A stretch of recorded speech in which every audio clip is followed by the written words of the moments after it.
बाबा digital नाथ और भूतिया wifi. ये कहानी है हरिहरपुर नाम के एक छोटे से गांव की, जहां हर कोई पुराने सोच में जीता था। लेकिन एक दिन वहां पैदा हुआ एक लड़का, नरपत लाल वर्मा, जो बचपन से ही थोड़ा हटके था। बाकी बच्चे गिल्ली डंडा खेलते थे, नरपत मोबाइल खोलकर उसके पार्ट्स निकालता था। नरपत में एक अनोखी बात थी, उसका दिमाग मशीनों से तेज चलता था, लेकिन भूत प्रेतों से बहुत डरता था। वो इंटरनेट चलाने वाला पहला लड़का था अपने गांव में। लोग उसे मोबाइल डॉक्टर कहने लगे।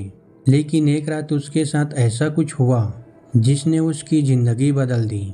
नरपत को एक दिन गांव के बाहर एक पुरानी हवेली में मोबाइल नेटवर्क लगाने का ठेका मिला। रात के 11 बजे वो वहां गया, लेकिन वहां पहुंचते ही उसका फ़ोन खुद ब खुद ऑन हो गया। स्क्रीन पे लिखा आया, तू डिजिटल है, हम भूत हैं, अब तेरी असली टेस्ट। नरपत डर के मारे भागा, लेकिन हवेली का दरवाज़ा बंद हो गया। तभी एक भूतिया आवाज़ आई, अगर इस हवेली का वाईफाई चला सका तो जान बचा लेगा। नरपत ने कांपते कांपते लैपटॉप निकाला, सेटिंग्स की और आखिरकार भूतों के लिए एक हाई स्पीड वाईफाई चालू कर दिया। भूत खुश होकर बोले, तू अब से बाबा डिजिटल नाथ कहलाएगा। इंसानों और आत्माओं की डिजिटल कनेक्शन की कड़ी है। अब बाबा डिजिटल नाथ पूरे इलाके में मशहूर हो गया। उसके पास मोबाइल, आत्मा, भूत, वाईफाई और तंत्र मंत्र का ऑल इन वन प्लान था। कहते हैं बाबा डिजिटल नाथ का झाड़ फूक से मोबाइल में आए आत्मा निकल जाती थी, भूत फेसबुक पर जा बैठते थे और आत्माएं इंस्टाग्राम रील्स बनाकर चैन पाती थी। बाबा के पास एक चेला भी था जिसका नाम चीकू था, जो हर बात पर बोलता था, बाबा ये तो बड़ा नेटवर्किंग भूत है। चीकू डरपोक था, पर दिल से बाबा का फैन था। एक दिन दिल्ली से एक रिपोर्टर आया, अमन भटनागर, जो बाबा की भूतिया डिजिटल सेवा का सच उजागर करना चाहता था। उसने बाबा से पूछा, बाबा भूत वाईफाई क्यों चाहते हैं? बाबा बोले, आजकल की आत्माएं बोर हो चुकी हैं, न पूजा न मुक्ति। अब तो वो भी इंस्टाग्राम पर घोस्ट फिल्टर लगा के वीडियो बनाना चाहती हैं। अमन हंसने लगा और बोला, बाबा मुझे भी एक भूत से मिलाइए, मैं इंटरव्यू करूँगा। बाबा बोले, ठीक है, आज रात हवेली में मिलवाते हैं, लेकिन ध्यान रहे ये लाइव नहीं है, डेडलाइन है। रात को हवेली में अमन, चीकू और बाबा गए।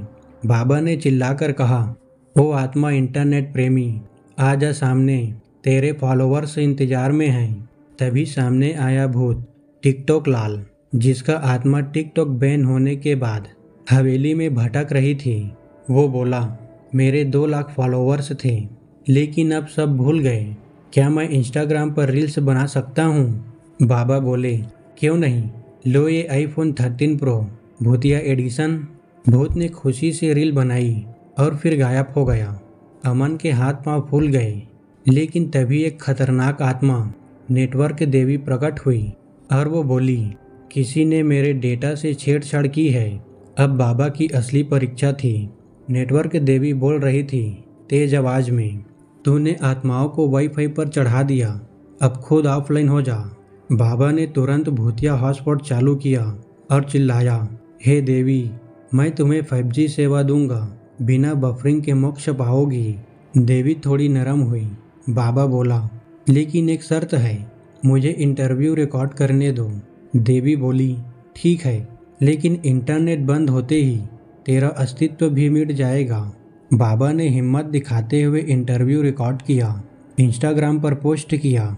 नेटवर्क देवी की कहानी, 100 सालों की सिग्नल खोज। वीडियो वायरल हुआ, देवी को 10 लाख फॉलोअर्स मिल गए। खुश होकर देवी बोली, डिजिटल नाथ, तू असली कनेक्टर है, इमोशंस और इंटरनेट का।